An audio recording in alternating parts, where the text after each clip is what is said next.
Welcome to The Explainer. Today we are digging into a source that, let's be honest, challenges one of the biggest, most foundational events of the entire 20th century. So let me ask you this. What if one of the most documented, most studied events in modern history was completely misunderstood? That's the provocative thesis we're exploring today. It comes from the book Hiroshima Revisited by Dr. Michael Palmer. And what's crucial here is that he's a medical doctor, and he's bringing his rigorous scientific and medical training to challenge the official story we all think we know. All right, here's how we're going to break this down. First, we'll quickly cover the official story. Then, we'll get into why a doctor started questioning it in the first place. We'll analyze the so-called atomic evidence, look at a completely different scenario he proposes, and finally, ask what all this could mean for the history of the atomic age. Okay, Section 1. The official story. I mean, you know how it goes, right? August 6, 1945. History books tell us a single solitary atomic bomb exploded over the city of Hiroshima. And just like that, a terrifying new power was unleashed, and the atomic age was born. And the narrative is powerful, isn't it? One bomb, one blinding flash, total, unprecedented destruction. And this brand new, invisible terror, radiation.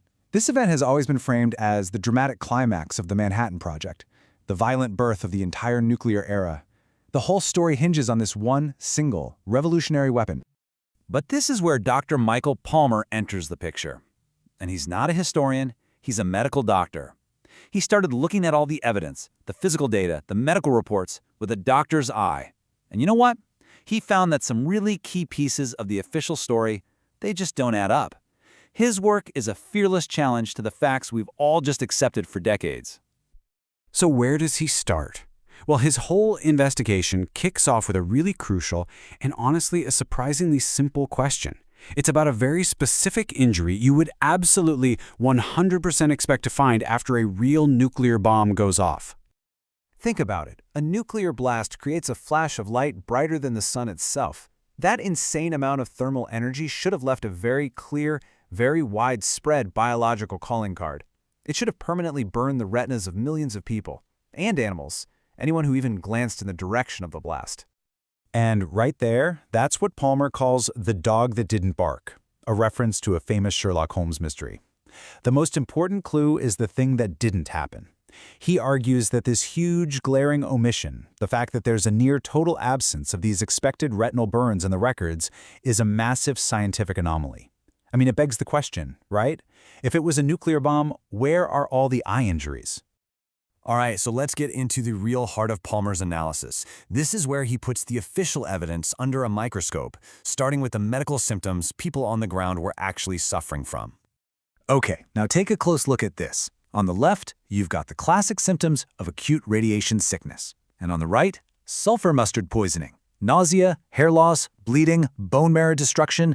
It's pretty much the same list, isn't it? This is where Palmer's medical background is so critical. He saw what others might have just overlooked. The symptoms that were labeled radiation sickness are basically indistinguishable from the effects of a horrific chemical weapon. And then there's this, which points to what Palmer calls a flat-out physical impossibility. This table shows official data, mind you, and it reveals thousands of people getting radiation sickness miles away from the hypocenter, way outside the lethal radiation zone. Now, according to all the standard scientific models for how radiation spreads, these people should have been totally fine. For a single nuclear bomb, these cases happening so far out, they simply shouldn't exist. It breaks the laws of physics. And it's not just the medical data. Palmer dives deep into the physical evidence too, things like radiation traces that should be found in roof tiles and other materials. And what he finds is that this proof of a nuclear event systematically fails when you put it under real scientific scrutiny. He makes a pretty bold claim that upon close inspection, the data looks like it was actually fabricated to fit the nuclear story they wanted to tell. So, okay, if the evidence doesn't point to a nuclear bomb, what does it point to? What does Dr. Palmer think actually happened in Hiroshima? Well, his book lays out a very detailed and very different scenario. What he proposes is a massive, highly coordinated, staged event. Basically, a terrifying piece of military theater designed to create the illusion of a nuclear attack. He argues that the blinding flash wasn't from a nuke, but from dozens of photo flash bombs. The bang and destruction, that came from large conventional explosives called pumpkin bombs, dropped all over the city. The horrific injuries?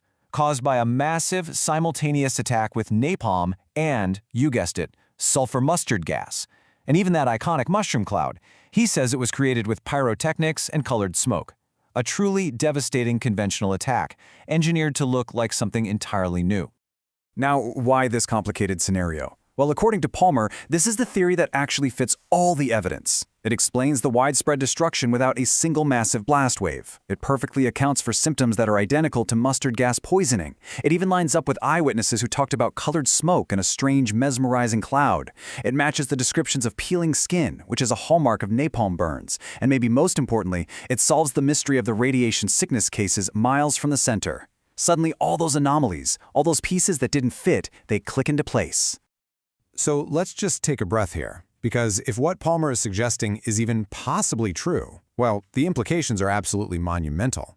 We're not just talking about rewriting a single page in a history book, we're talking about challenging the very foundation of our entire post-war world. Because here's the central thesis of Hiroshima Revisited, boiled down.